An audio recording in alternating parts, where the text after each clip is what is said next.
질문을 제가 간단히 대답해 주실 것 같은데, 네.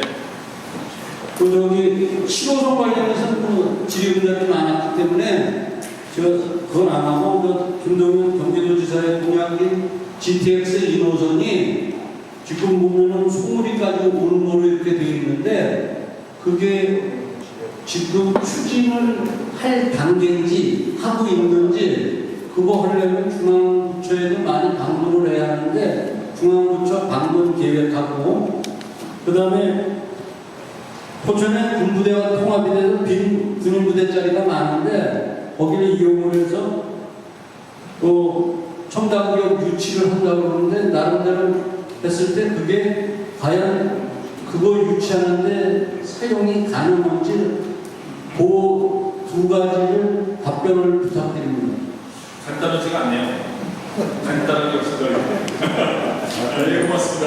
GTX 2호선에 대해서는 제가 경기부청을 방문해서 철도과장하고 이제 그 협의를 한 적이 있고 또 특히 이제 국회 제70위원실에서도 업무 협의를 했다는 말씀을 드리면서 이게 지금 확정된 게 아니고 타당성 조사 용역에 이제 진행될 예정입니다. 그래서 그 부분에 우리 철도 일대다 보는 포천이 GTX 이제 앞으로의 대세는 일반 전철보다 GTX가 다의 그 도시의 퀄리티가 높아진다고 생각합니다. 그래서 GTX 부분에 대해서는 꼭 우리 미연결 구간인 10.2km가 연결되도록 이렇게 자신있게 추진하도록 하겠다는 말씀을 드립니다. 그리고 육군단 그 부지는 저희가 도시계획으로 확정되면은 도시계획 위반권이 포철 시작이기 때문에 그런 거 도시계획 위반권 가지고 추진해 나가야겠다는 말씀을 드립니다.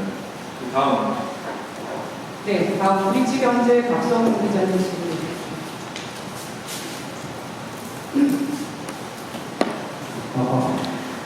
인선식 하이 큰포천, 큰포천이요.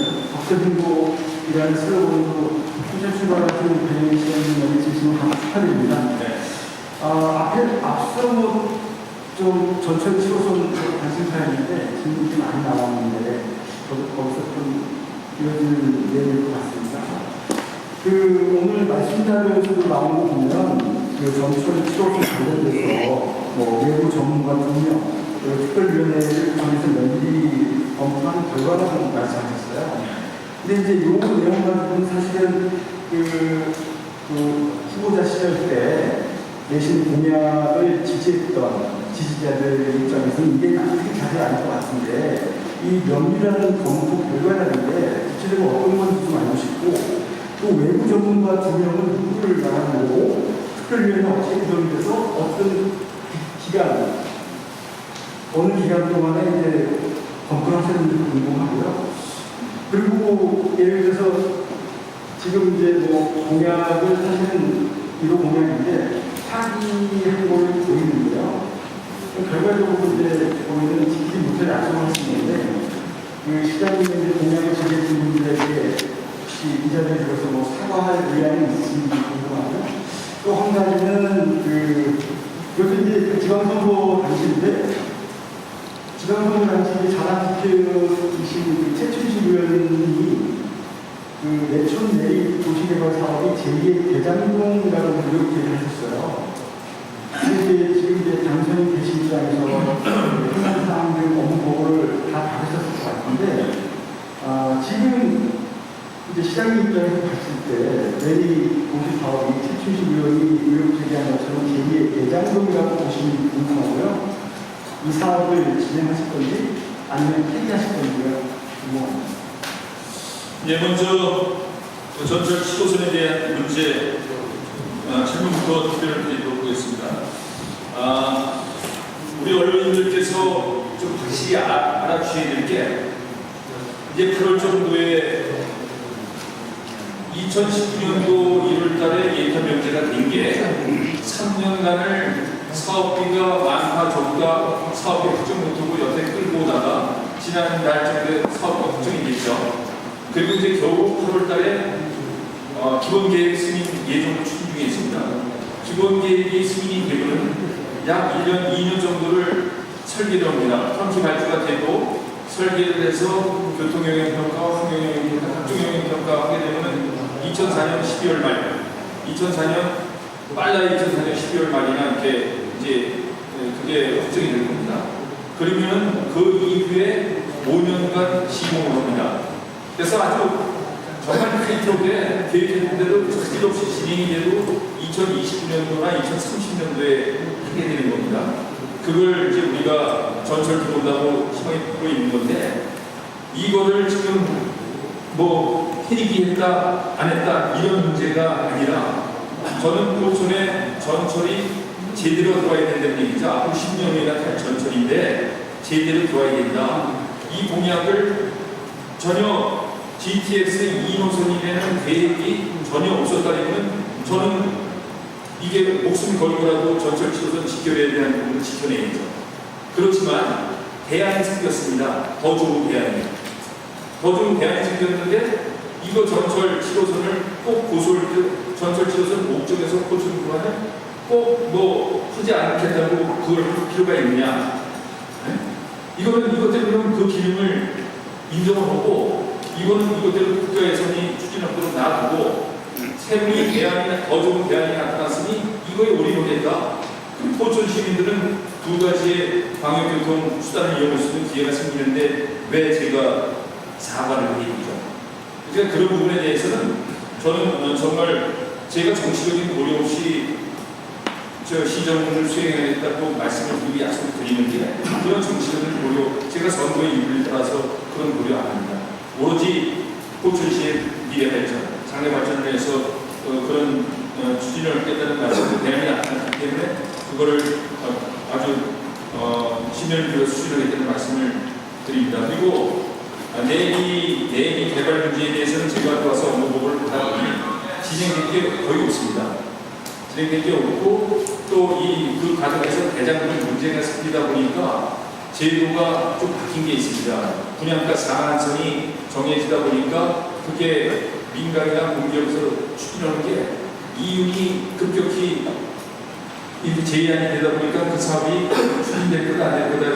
벌써 지난해 정도에 추진이 안 되고 그 상태에 있는 그런 과정입니다. 그래서 저는 이것을 이제 조심공사에서 8월 정도에 최종 보고를 저한테 하도록 되어 있기 때문에 그 보고서를 보고 실행 판단을 이렇게 해나가도록 그렇게 말씀을 드립니다. 네, 이상입니다. 다음. 네, 그럼 마지막으로 한 분만 더 하시겠습니다. 내일경제TV 양상현 기자님, 네, 질문. 네, 시장님 취임 축하드립니다. 어제 보도를 보니까요, 다음 주부터 로드리게스 미군 영평 사격장에서 아파치 헬기 사격 훈련이 실시가 된답니다. 사격 훈련은 아니고 소음 피해를 갖다 측정하기 위해서 이제 사격이 실시된다고 하는데, 이게 주간에도 하고 야간에도 한다고 합니다. 근데 이게 소음 보상 피해를 위한 그 명분이 있다고는 하지만, 이거를 계기로 해가지고 앞으로 계속 사격이 훈련이 실시되는 것 아니냐, 이런 지역 주민들의 그 불만이랄까 의구심이 많이 드는데, 시에서는 이거에 대해서 어떤 특단의 대책을 세우고 있는지 궁금하고요.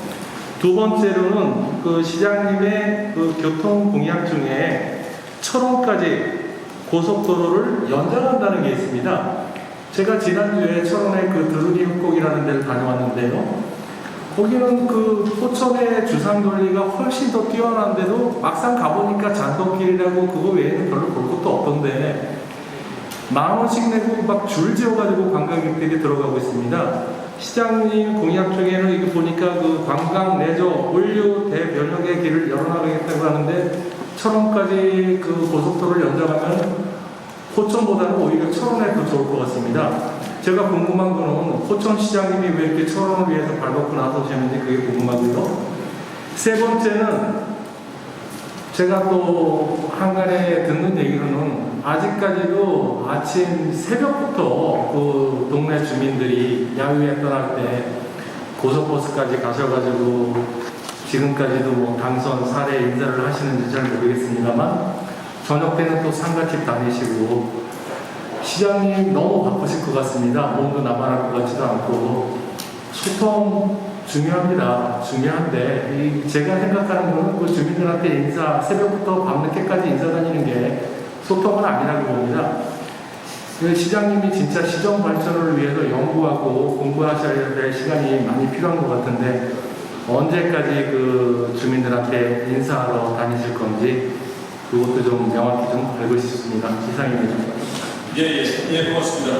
먼저 로드리게스 사격장의 사격 문제에 대해서는 사실 이제 많이 그래도 좀 정리가 돼서 그 단체하고 미 이사단 측에서도 소통이 잘 되는 거다 저는 파악하고 있습니다. 그래서 그런 부분은 우리 저기 언론들께서 걱정하시지 않도록 고수를 하시는 부분이 그렇게 실시가 되지 않고 좀 해결책 서로 간에 인정되는 부분에서 이루어질 수 있도록 추진해 나가야 되는 말씀을 드립니다. 그리고 철원을 위해서 이렇게 애쓰려고 했는데 철원은 우리 이웃이잖아요. 그렇죠?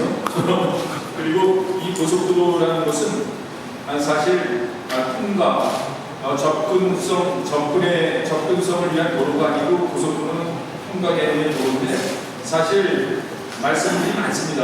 고속도로를 놓게 되면 기존의 도로변에 있는 상가들이 쓰러지고 또 이렇게 침체되는 부분 이렇기 때문에 고속도로를 건설은 안 되고 기존 도로를 확장해야 된다는 논리를 펴는 사람들도 있고 다양합니다만 근데 교통 나름대로의 수단이 있는 겁니다.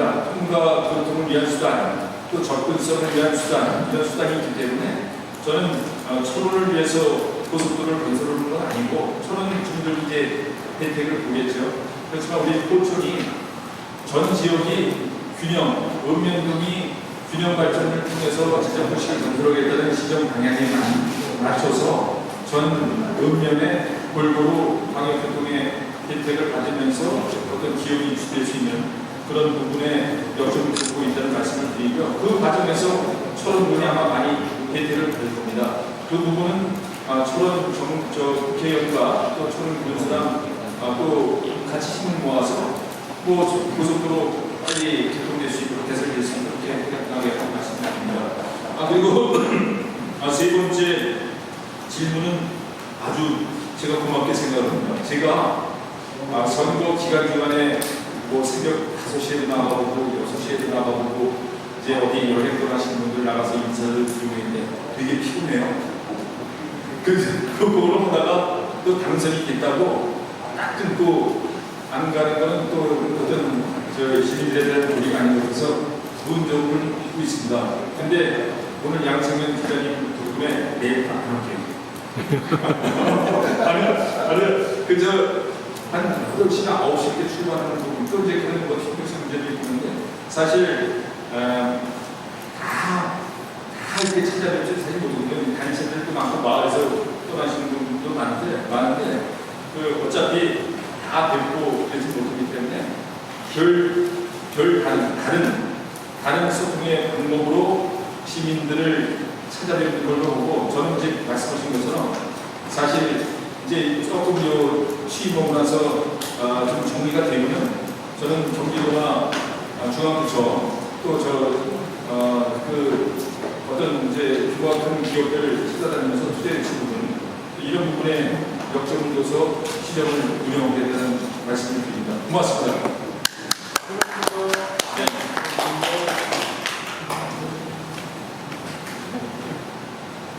마지막으로 한 번만 더 부탁드릴게요. 네. 수도일보 김유가 기자님. 네. 팀장님. 네네. 기자님 이상범 기자님. 네, 안녕하세요. 빌라이브 이상범 기자입니다. 네, 지난 지방선거에서 논란이 됐던 게 수도권 내림지 포천 후보제 관련인데 시의회에 확인한 내용이 있으면 좀 알려주시고요. 또 이거 관련해서 우리 상대 후보의 고소 고발이 좀 이어졌는데 이거 관련해서도 현재 좀 어떤 계속 유지를 하고 계시는지 앞으로 진행하려면 좀 어떻게 할 것인지 의견이 있습니다. 먼저 수도권 매립지 관련해서 선거 기간 중간에 이슈가 됐던 부분입니다. 제가 확인한 바에 의하면 전혀 왜 포천이 거론됐을까 하는 부분입니다. 아직도. 근데 어떤 모든 형태의 포천에 강남춘 시장하고 포천을 거론했을까? 전혀 모르고 있습니다. 그리고 진행되는 건 전혀 없습니다. 그리고 고소고발권은 뭐 사법기관의 판단에 따라서 대처할 일이라고 생각합니다. 아직 취하는 안 하신 거죠? 취하할 생각 없고 취하할 생각 없습니다. 법적 한계에 맞춰서 하겠습니다. 네, 다음 수도일보 김웅환 기자님 질문드리겠습니다. 우선 출입을 다시 한번 축하드립니다. 여기 있는 내용 중에 아까도 좀 양상현 기자님도 말씀하셨습니다만 고속도로를 처음까지 연장한다는 것은 제 개인 소견으로는 찬성할 일이라고 봅니다. 개인적으로 봐서도 철원 이웃이 천원을 같이 함께 발전하는 것으로도 좋은 생각이 들고요. 단 이것을 추진할 때 좀 꼼수 같은 생각이 들지만 관인면에 있는 축산물 폐기장의 냄새가 엄청납니다. 우리가 그런 부분들을 좀 딜을 할 수 있는 요거로 만들어서 추진해 나가실 때 좀 참고를 해주셨으면 좋겠고 또 한 가지는 이제 수원산 터널 조기 착공을 하신다고 했는데 이게 2028년 완공으로 알고 있었습니다. 그때 조기 착공이라고 그러면 완공이라고 한다면 언제까지 하시게 되는 건지 요것이 궁금합니다. 예, 서른 고속도로 추진하면서 그런 우리 포천시민들이 피해 부분을 입기로는 부분에 대해서는 좋은 아이디어라고 생각합니다. 네, 말씀드린 죄송한데 한 가지만 더 한다면 결국은 지금 차원 쪽에서는 엄청난 이 관광 인프라가 한탄강 쪽으로 모이고 있는 이유는 그 소프트웨어에 관한 것이지 하드웨어는 이걸 해야 된다고 봅니다. 하고 난 다음에 소프트웨어로 3개 시군이 한탄강의 유네스코로 지정되기 때문에 이거는 소프트웨어로 검증을 해야지 도로 가지고 이렇게 해야 되는 일은 아니라고 봐서 개인적으로 이거는 추진해야 된다고 봅니다. 그에 대해서 말씀 좀 해주십시오. 네. 지도하신 말씀입니다. 그런 부분 참고해서 행정에 참고해서 추진하도록 하겠습니다. 그리고 수원산 터널에 대해서는 사실 31개 시군의 도로 사업이 우리 수원산만 있는 게 아니잖아요. 그래서 옛날에 남태국길 시장에서는 전 31개에 지원되는 도로 사업을 찔끔찔끔 지원하는 것보다 선택을 해서 한 사업장에 많은 사업비를 우선순위 정해서 많은 사업비를 줘서 단기간에 준비하는 방법 이런 방법을 택했었는데 그 이후에 또 그런 정책이 또 도지사가 바뀌면서 없어졌고 지금 자체도 한 사업장에 100억, 200억을 지원해도 10년 걸리는 겁니다. 또 1,000억, 2,000억 들어가는 사업이기 때문에 그래서 저희는 제가 이제 좀 정리되는 대로 도청, 국토부 따라다니면서 그거는 토지보상비는 도에서 내고 공사비는 중앙정부에서 되는 사업인데 따라다니면서 정말 빨리 완공될 수 있도록 노력하겠습니다. 예, 고맙습니다. 장시간 이렇게 숙제해 주시고 많은 또 질문사항들 나와주셔서 우리 시민들의 알 권리를 위해서 많은 질문들을 해주셨는데 감사하다는 말씀을 드립니다. 그리고 이게 일회성, 단발성으로 끝나지 않고 정말 정례적으로 언론 여러분들을 모시면서 많은 말씀들 듣고 오늘도 좋은 말씀들 많이 해주셨는데 그런 부분에서 시정에 참고할 수 있도록 운영해 나가겠다는 말씀드립니다. 오늘 너무 감사합니다. 이상으로 오늘 기자회견을 마치겠습니다. 함께해 주신 기자 여러분께 감사의 말씀을 드리면서 앞으로 포천시는 언론과 함께 소통과 신뢰를 만들어가겠습니다. 이상으로